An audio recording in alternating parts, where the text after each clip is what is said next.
I was 2 years old, my parents and I left Japan and moved to the United States. I remember being in elementary school, and the kids made fun of me because I never learned to pronounce the TH sound. I thought it was the same as F, as in f. So it was like, hey, how old are you? Free. No, not how much do you cost? To be fair, being young was priceless, but yeah, they made fun of me like that. But I wanted to be friends with them, so I kept trying until I could pronounce the th sound. So I was like, just like this. And my efforts paid off. Those kids eventually became my best friends. And even now, 20 years later, they're the people that I can go to anytime I need anything. The people who can call me up at 3 a.m. in the morning when they've forgotten that Japan's in a different time zone. But one day, my parents took me to the neighborhood Wendy's. I was 11 years old. And as I sat down and ate my French fries and Frosties, yeah, they told me, we're moving back to Japan. Japan? I never lived in Japan in my life. I don't even know what Tokyo looks like. I didn't know what to expect. But here we get on the airplane and fly back to Japan. I'm in junior high school, and the midterms come up and the teacher's looking at our test. I didn't speak much Japanese at the time, and the teacher hands me back my test, and I failed the test. Like, I failed the test. And the teacher doesn't let that go unnoticed. He comes up to me and says in Japanese, 誰とは言わないけどさ、これもできないなら小学校に帰った方がいいんじゃないの? Basically, if you can't even do this, you might as well go back to elementary school. That day, the teacher virtually gave a permission slip to everyone in the classroom to look down on me, make fun of me, and pick fights with me. I wanted to fit in. Somehow I got down in the US, but I couldn't seem to do it in Japan. No matter how hard I tried, it felt like I was losing somehow. I mean, it felt like I was playing a game, like a game where the rules are never spoken. Actually, in fact, how about we play this game? Like, who wants to play a game? Raise your hands. Ooh, yeah, you guys in the front row are a little bit too proactive. Yeah, yeah, too kigatsuyo, if you, yeah. Yeah. Okay, maybe I should explain to you how the game works, like cheat mode on, yeah? So here's how it works.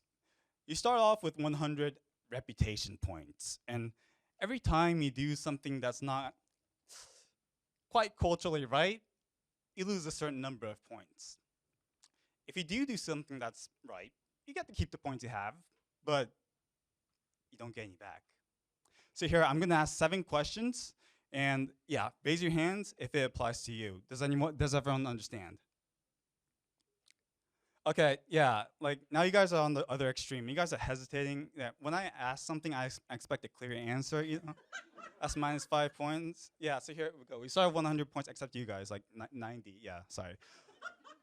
Okay, here come the questions, 7 questions, all right? I give you permission to raise your hands or not without, me judging you, all right? All right, here we go. So has anyone eaten on the streets while walking?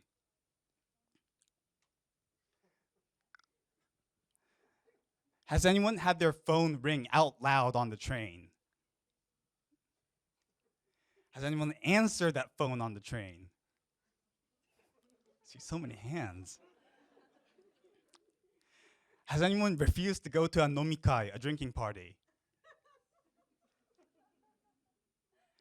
Has anyone disagreed with someone and actually said it to them? Like to their face? Okay.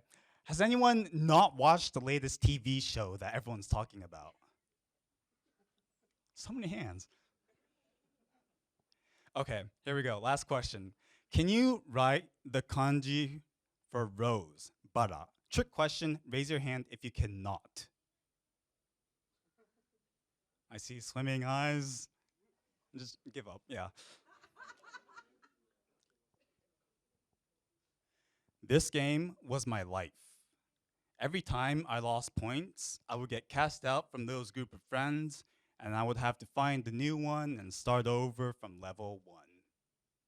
But I'm here to tell you that no matter how many points I take away from you, it doesn't matter. Because even though I eventually got pretty good at this game, the more I played into it, the more I felt lost and pointless. And this led me to the most important question I've ever asked in my life. What's the point of fitting in if you can't be yourself? And then I realized I was playing the wrong game. Fitting in won't make you happy. It'll solve a problem or two, I'll give it that, but that's as far as it will get you. Finding a label to call yourself won't make you happy, because deep down, we all know we're oversimplifying ourselves. There's a trend here. These are actions that bend us to the worldviews of other people. Identity from the perspective, happiness from the perspective of identity is having your own worldview and conjuring the courage to express it, to embody it, and finding friends around you who will say, tell me more. Yeah, it just so happens to be that for a lot of people, this all takes place in one country, one culture. That's why we're so quick to talk about what it means to be Japanese or what it means to be American, because so many people have taken that same path over and over and over. But more than ever, there are going to be people whose lives will take them to paths never taken before. Get this. 1 in 10 people living in Tokyo right now are foreign citizens. I am not talking about tourists, I'm talking residents. And even throughout Japan, there are 2.6 million foreign residents. That's roughly equal to the entire population of Kyoto. And even throughout Japan, or among Japanese citizens, there are 120,000 returnees enrolled in elementary, junior high, or high school. Every one of these individuals are either going through or have the potential to go through the development of their new unnamed identity. So what can we do? Unlabel yourself. At the peak of my identity crisis, I was studying abroad in Seattle, and I confronted a teacher about this, and she says something eye-opening. Hiro, identity isn't about fitting into a group of people. It's about how you see yourself. You can choose to be Japanese. You can choose to be American. You can choose to be both or neither, something completely different. She's right.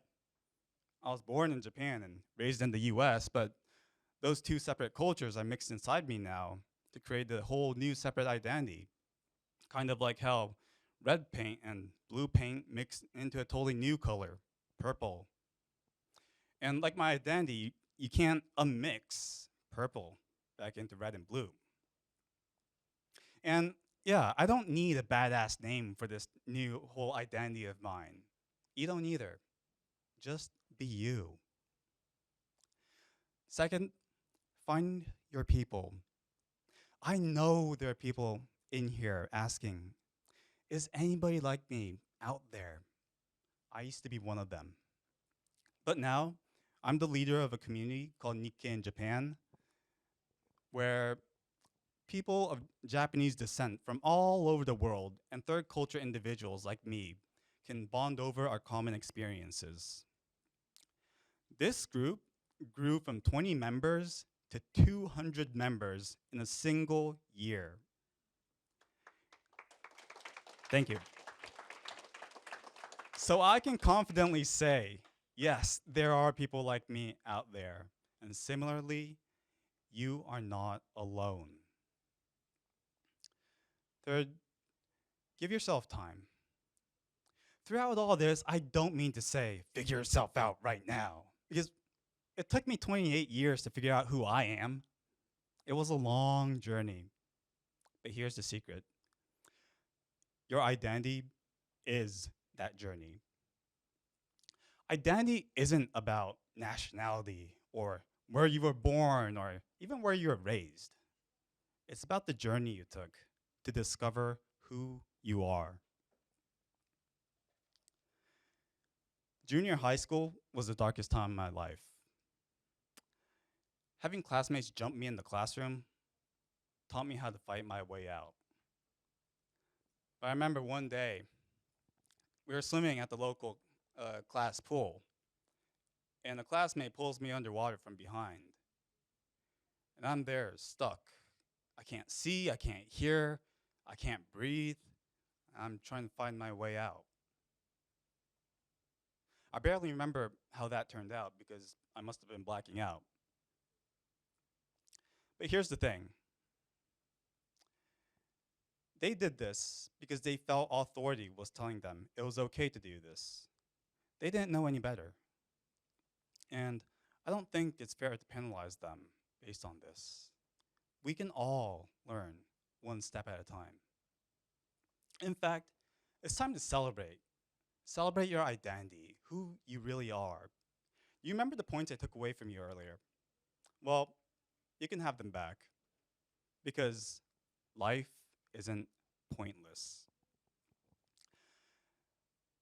Your identity, your culture is your journey. Own it. Thank you.